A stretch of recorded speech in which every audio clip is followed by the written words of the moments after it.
Hola, en esta oportunidad vamos a continuar con la unidad de transformaciones lineales.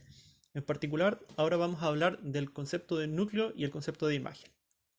Bueno, para definir estos conceptos, primero necesito una transformación lineal que tome vectores del espacio vectorial Km y nos devuelva vectores de K a la n. Una transformación debe ser lineal. Y para ello definimos el núcleo de T, o a veces llamado kernel de T y denotado por ker de T, con el conjunto de todos aquellos vectores del espacio de partida K a la m, los cuales al aplicar la transformación lineal T me devuelven el neutro aditivo del espacio de llegada K a la n. Por otro lado, la imagen de T es el conjunto de todas las transformaciones de los vectores de K a la n. O sea, es el conjunto de todos los resultados de aplicar la transformación T sobre vectores de K a la m. En otras palabras, son los vectores del espacio de llegada que pueden ser obtenidos aplicando la transformación lineal a elementos de K a la m. Bueno, este concepto no es nuevo, es simplemente el recorrido de la función t. Ya sabemos que las transformaciones lineales son funciones. Entonces esto es simplemente el recorrido de t. Pero para transformaciones lineales hablaremos de la imagen de t.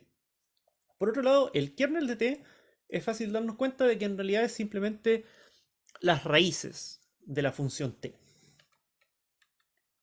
Veámoslo para un pequeño ejemplo. Consideramos la transformación lineal R que va de R2 a R2 y nos devuelve la reflexión respecto al eje Y. O sea, aplicada a XY me da menos X, Y.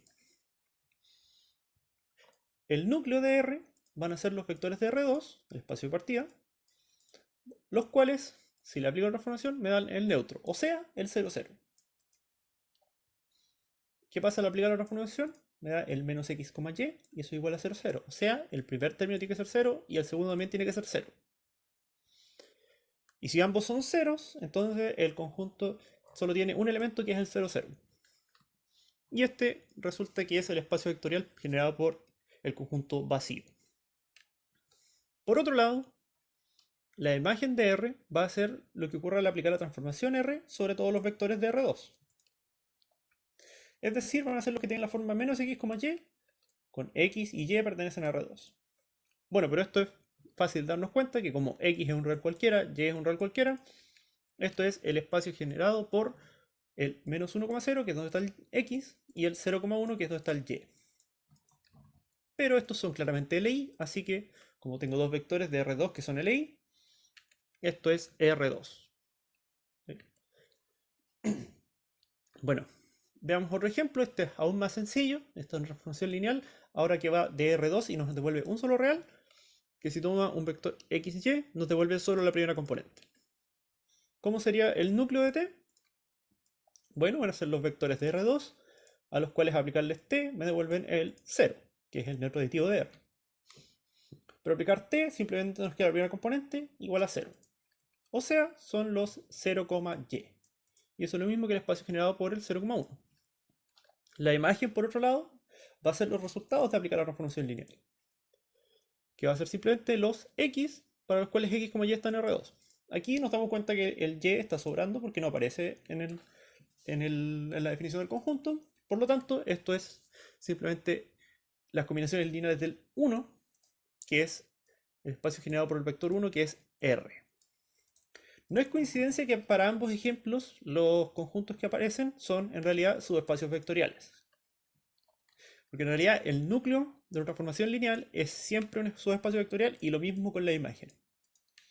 Para que tengamos una pequeña idea de la demostración, recordamos que aplicar transformación T a un vector va a ser lo mismo que aplicar alguna matriz en particular a los vectores B.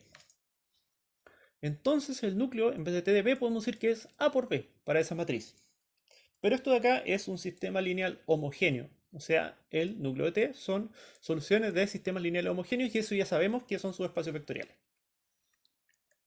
Por otro lado, la imagen de T van a ser los resultados de A por B.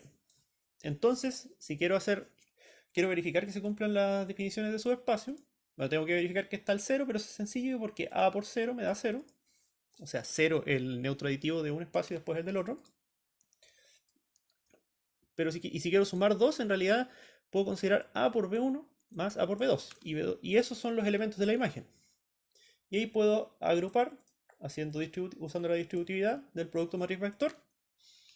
Y B1 más B2 son elementos del espacio vectorial. K a la M, y por lo tanto esto es A por un vector. Y por lo tanto está en la imagen. Y de forma similar con el producto por escalar.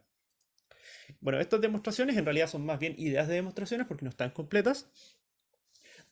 Encuentro yo al menos que dan una idea de cómo funciona esto, de cómo operan las matrices. La demostración que se encuentra en los apuntes es distinta y les recomiendo que la revisen para que tengan otra perspectiva de cómo entender esto. Bueno, con estas definiciones de núcleo de imagen, además podemos definir la nulidad de T, porque ahora ya sabemos que el núcleo de T es un subespacio vectorial, así que podemos calcularle dimensión. Y a esa dimensión le llamaremos nulidad. Por otro lado, la imagen de T también es un subespacio vectorial, así que también le podemos calcular dimensión, y esa dimensión será lo que se llama rango de T.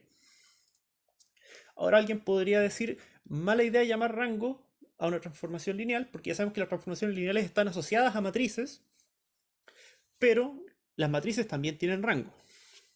Bueno, no hay problema con esto, puesto que va a resultar que el rango de la matriz asociada a T va a ser el mismo que el rango de la transformación lineal T. Veamos un pequeño ejemplo.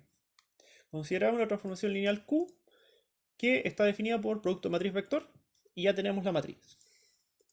Bueno, entonces aplicar esta matriz a un vector x y nos va a dar el x como menos, o sea, x menos y el menos x más y. Bueno, ¿qué ocurre? Bueno, la matriz es la 1 menos 1 menos 1, 1. ¿Y qué ocurre al calcular el núcleo e imagen de Q? Bueno, aquí ya están resueltos. El núcleo de Q va a ser el espacio generado por el 1, 1, o sea que tiene dimensión 1, y la imagen es la generada por el 1, menos 1. ¿Y qué ocurre con esta matriz? Bueno, esta matriz tiene determinante 0. Pueden darse cuenta porque la primera fila es un producto de la segunda, o la primera columna es producto de menos 1 por la segunda, que es lo que dice acá abajo. Entonces yo sé que esta matriz tiene rango menos que 2, por lo tanto ya rango 1, por ejemplo aquí tengo un 1. Y ese rango coincide con el rango de Q, y esto va a ser siempre así.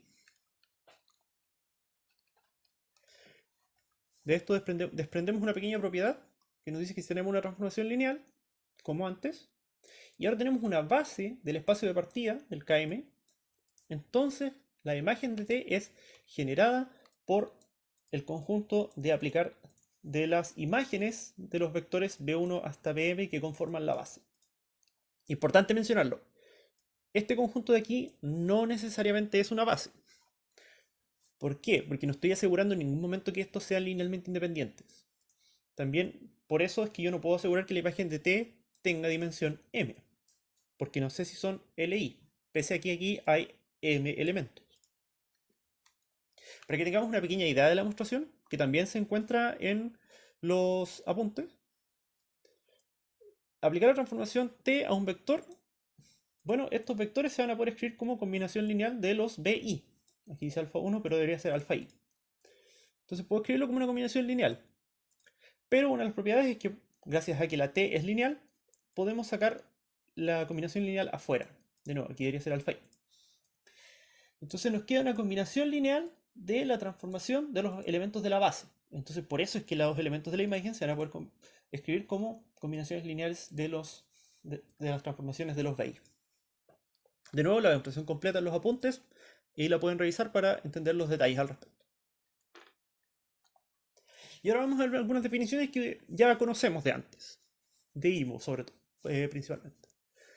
La idea de sobreyectividad e inyectividad. Bueno, una transformación T, que en realidad cualquier función ocurre lo mismo, va a ser sobreyectiva si el recorrido de T es igual a B. Pero sabemos que el recorrido es lo mismo que la imagen. Y la inyectividad, por otro lado, nos dice que si tomo dos elementos del conjunto de partida, que para transformaciones lineales va a ser en subespacio, o un espacio vectorial en realidad, que sean distintos, entonces las imágenes van a ser distintas. Bueno, como decía antes, recorrido de T es la imagen de t y es un subespacio de Kn cuando estamos hablando de transformaciones lineales. ¿Y qué necesitamos para que el recorrido de t sea b? Bueno, en este caso b sería k a la n, cuando estamos hablando de transformación lineal de km a kn. ¿Qué necesitamos? Bueno, ya sé que es subespacio. Para que coincida con k a la n, todo lo que necesito verificar es que tenga dimensión n. Entonces t va a ser sobreyectiva si y solo si el rango de t, que es la dimensión de la imagen, es igual a n. Sobreyectividad, simplemente tengo que calcular el rango, nada más.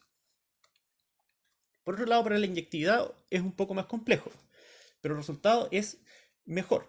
Porque ¿qué nos dice? Que si tengo una transformación lineal t que va de km a kn, entonces t es inyectiva si y solo si el núcleo de t es igual a 0. No tengo que andar comparando la imagen de dos vectores arbitrarios.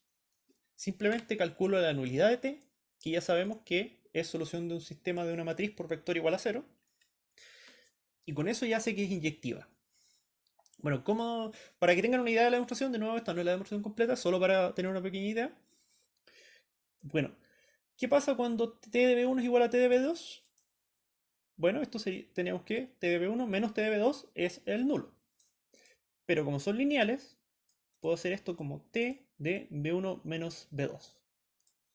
Entonces, lo que va a determinar si estos son iguales o no, o sea, si esto puede ser distintas cosas, es que b1 menos b2 sean el nulo. Si son distintos, este de acá no es el nulo. Y si son iguales, este de acá es el nulo. Entonces, por ahí pasa el asunto. Por eso es que nos interesa solamente el 0, que es donde está la nulidad, o el núcleo de t.